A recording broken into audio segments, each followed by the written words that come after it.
मेरा सवाल बस इसलिए है, मैं बहुत क्लियर कट सवाल कर रही हूँ कि अगर ये सवाल विपक्ष आज खड़ा कर रहा होता तो शायद उसके इंटेंशन पर सवाल नहीं उठते। चूँकि आप खुद, आपकी पार्टी सत्ता में है, आप चाहती तो इसे पार्टी फोरम पर या अपने जो सरकार के अंदर आप ये रख सकती थी। चुप्पी की बात अगर आप कर रही हैं ना अम्बा, तो ये सवाल आप पे भी उठेंगे कि ये चुप्पी 1.5 साल तक क्यों थी। ठीक है, इसका मतलब मुझे चुप ही रहना चाहिए था। मैं आपके सामने आई क्योंकि आज मुझे लगा कि आज तो आना चाहिए। क्या पुलिस प्रशासन, क्या कानून व्यवस्था, क्या राज्य प्रशासन, क्या ये कैसा भारत है जहाँ पे पूरे झारखंड में अभी भी और पता नहीं कहाँ कहाँ अभी भी ये पुराना मृत कानून को आधिकारिक रूप से सरकारी दस्तावेज में आज भी चलाने का कोशिश किया जा रहा है, आज भी चलाया जा रहा है। जोहार, देख रहे हैं आप द भारत मित्र, आपके साथ मैं आरती सिंह और इस वक्त हमारे साथ हैं बड़का गांव की पूर्व विधायक अम्बा प्रसाद, कांग्रेस नेत्री, और हम उनसे बात करेंगे। लेकिन इस वक्त सबसे पहले जिस मुद्दे पर हम बात करना चाहते हैं इनसे, वो ये पेपर है। ये पेपर अगर आप गौर से देखेंगे, सादाब ज़रा यहाँ फोकस करिए, ये आपको यहाँ पर दिखेगा। यहाँ पर है फर्स्ट इन्फॉर्मेशन रिपोर्ट और ये आप देखिए अंडर सेक्शन 154 CRPC। तो क्या CRPC अब भी एक्टिव है हमारे देश में? सिर्फ झारखंड ही नहीं, मैं पूरे देश की बात कर रही हूँ। इसी को लेकर सवाल है। आप इसे लेकर प्रेस कॉन्फ्रेंस कर रही हैं, क्या मतलब तब्दीली ये हो गई, उस पर है सवाल, या फिर कुछ और है इसके पीछे की मंशा? क्योंकि 1.5 साल हो चुके हैं। देखिए, आज और इस जगह पे प्रेस कॉन्फ्रेंस करने का दिन हमने चुना है क्योंकि आज ये जुडिशल एकेडमी झारखंड में आज पहला दिन है और ये नेशनल जो राष्ट्रीय स्तर का कानून कॉन्फ्रेंस जो यहाँ पे हो रहा है, तो आज उसका शुरुआत किया गया है। तो इसलिए मुझे लगा कि इतना जो गलती हो रहा है, इस तरह से जो हो रहा है, उसको यहीं पे आप लोगों के सामने रखते हैं ताकि सब लोगों के संज्ञान में जाए। क्योंकि ये बहुत सरप्राइजिंग है कि जो हमारे देश में जो कानून बनता है और जो कानून को मृत कर दिया जाता है, जो कानून ख़त्म कर दिया जाता है, उसका अनुपालन पूरे देश में होना चाहिए।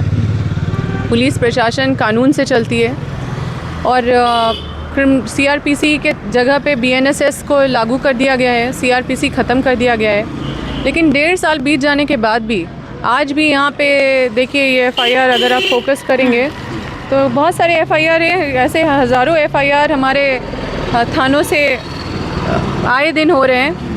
लेकिन ये देखेंगे तो यहाँ पे अंडर सेक्शन 154 CRPC यहाँ पे अभी भी चल रहा है, जबकि 173 BNSS के धारा के तहत उनको FIR लॉन्च करना है। तो यही सरप्राइजिंग है कि इसमें सब चुप क्यों है।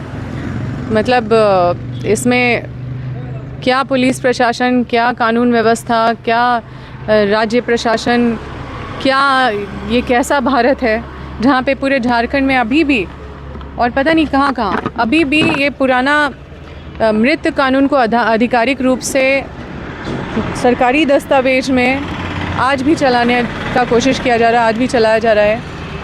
तो ये देखिए यहाँ पे इतने सारे लॉ यूनिवर्सिटी भी हैं, नेशनल लॉ यूनिवर्सिटी दिल्ली में है, सॉरी ये रांची में है, लॉ कॉलेज बहुत सारा है, फिर यहाँ पे झारखंड जुडिशल एकेडमी भी है। तो यहाँ पे छात्र छात्राओं को भी इसी फॉर्म पे FIR पढ़ाया जा रहा है, मतलब चेंजेस तो नहीं किए गए हैं इसमें। सारे लोग चुप हैं।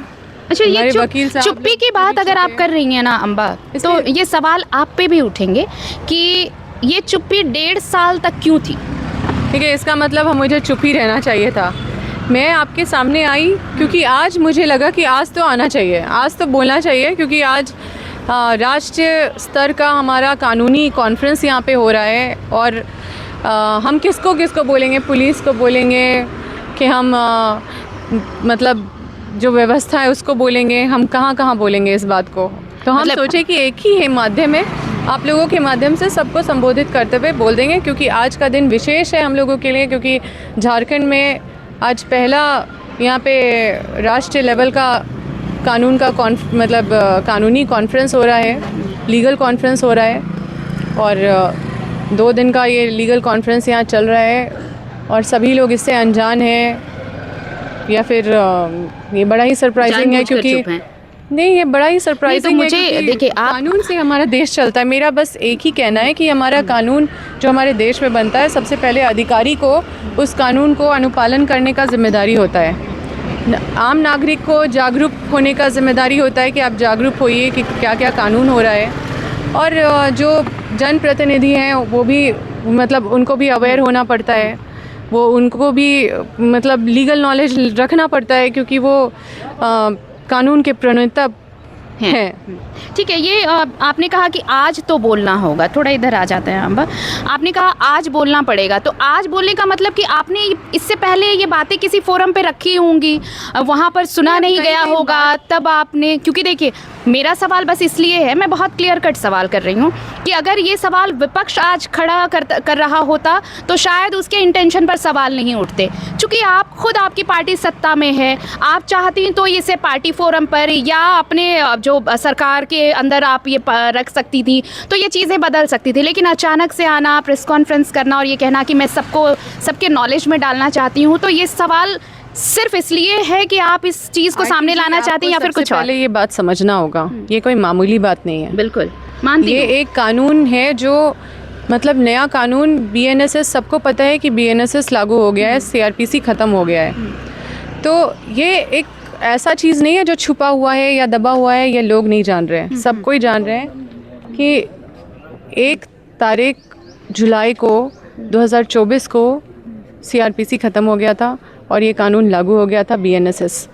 तो ये बड़ा ही मतलब मेरे लिए ये मामूली बात नहीं है। तो हम इस पे जानते हैं कि कई चीज़ें तो हम लोग भी लड़ रहे हैं, हम लोग भी कई कानून, हम लोग के क्षेत्र में कानून का पालन नहीं हो रहा है, 2013 का पालन नहीं हो रहा है, पुराना जो जो लैंड एक्विजिशन पुराना है उसको चला जा रहा है, जो वो भी मृत हो गया है। तो हम तो एक ही बार सब चीज़ नहीं छेड़ सकते हैं, और हम आपके बीच में आप लोगों को इसलिए बुलाएं ताकि ये संज्ञान सबको देना ज़रूरत है, क्योंकि सब लोग मौन है आजकल। तो ये चुप्पी, और वो भी हमारे देश में जब ये कानून बना है तो इसका अनुपालन आधिकारिक रूप से होना चाहिए। जो अच्छा, ये मुझे ये बताइए, ठीक है अनुपालन होना चाहिए, इसके क्या साइड इफ़ेक्ट होंगे अगर इस तरह से इस फॉर्म पे ही अगर वो धाराएं लगाई जा रही हैं, तो साइड इफ़ेक्ट मतलब क्या, इसका नुकसान क्या उठाना पड़ सकता है? छात्र छात्राओं को भी इसी फॉर्म से एफआईआर पढ़ाया जा रहा है। तो नुकसान का आप बात कर रहे हैं, हम भारत देश में रहते हैं जहाँ पे बोला जाता है कि कानून से देश चलती है। यहाँ कानून बनता है लेकिन कागज़ में आधिकारिक रूप से वो कानून का पालन नहीं हो रहा है, वो चीज़ों को मेंशन नहीं किया जा रहा है जो एक कानूनी रूप से मेंशन करना अनिवार्य है, और मृत कानून को चलाया जा रहा है। तो आप एक देश में एज अ इंडियन सिटीज़न, भारतीय नागरिक के अनुसार आप बताइए कि क्या, किस तरह का नुकसान और कितना बड़ा नुकसान ये दिखता है अगर सब लोग मौन रहे और इस तरह का चीज़ सरकारी दस्तावेज में चलता रहे।